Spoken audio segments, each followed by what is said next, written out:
जातिगत जनगणना की मांग को लेकर अखिलेश यादव का बीजेपी पर तीखा वार। सपा चीफ के साथ इस बार आवाम का भी साथ, सत्ताधारियों की आई चौतरफा आफत।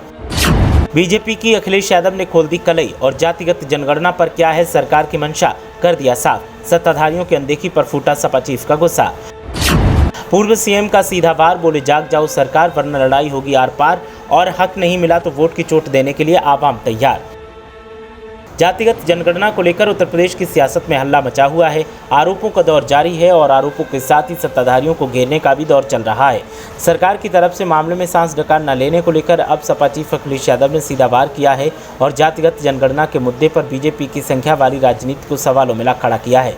अखिलेश यादव ने सीधे तौर पर सत्ताधारियों की लंका लगाने का काम किया और कुछ ऐसा कह दिया कि सब तिलमिलाए घूम रहे हैं और आवाम अब सरकार के साथ है। आपको बता दें कि लंबे अरसे से जातिगत जनगणना की मांग उत्तर प्रदेश में की जा रही है और इसी मांग को लेकर विरोधी दलों की तरफ से सत्ताधारियों को घेरा जा रहा है। अब अखिलेश यादव ने बीजेपी की कलई खोलने का काम किया है। सपा के राष्ट्रीय अध्यक्ष अखिलेश यादव ने कहा कि हम कभी पिछड़े नहीं थे, साजिशों से हमारा समाज बिछड़ा नहीं था, लेकिन हमें पिछड़ा बना दिया गया और दलित समाज जागरूक हुआ है, अपने अधिकारों की मांग कर रहा है, हर क्षेत्र में आगे आ रहा है। इसीलिए बीजेपी घबराई हुई है और वो किसी भी हद तक साजिश और षड्यंत्र कर सकती है। हम समाजवादी चाहते हैं कि जातिगत जनगणना हो और सभी जातियों को उनकी आबादी के अनुपात में हक और सम्मान मिले। अखिलेश यादव ने कहा कि जिनकी संख्या आबादी में बहुत कम है वही जातीय जनगणना नहीं होने देना चाहते हैं। अखिलेश इंदिरा गांधी प्रतिष्ठान में पिछड़े समाज में जन्मे महापुरुषों के विचार और वर्तमान राजनीतिक परिवेश में उनकी प्रासंगिकता विषय पर आयोजित एक दिवसीय महासम्मेलन को संबोधित कर रहे थे। इसका आयोजन सपा महासचिव स्वामी प्रसाद मौर्य के समर्थकों ने किया था। इसमें पार्टी के मौर्य, कुशवाहा, शाक्य, सैनी समाज के विधायक, पूर्व विधायक, पदाधिकारी, नेता मौजूद थे।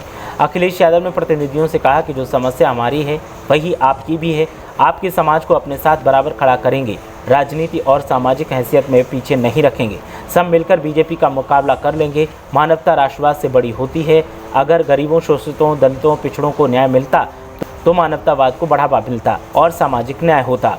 उन्होंने उप मुख्यमंत्री केशव प्रसाद मौर्य का नाम लिए बिना निशाना साधते हुए कहा कि जो लोग दूसरे के स्टूल की बात करते थे उन्हें आज खुद स्टूल नहीं मिल रहा है।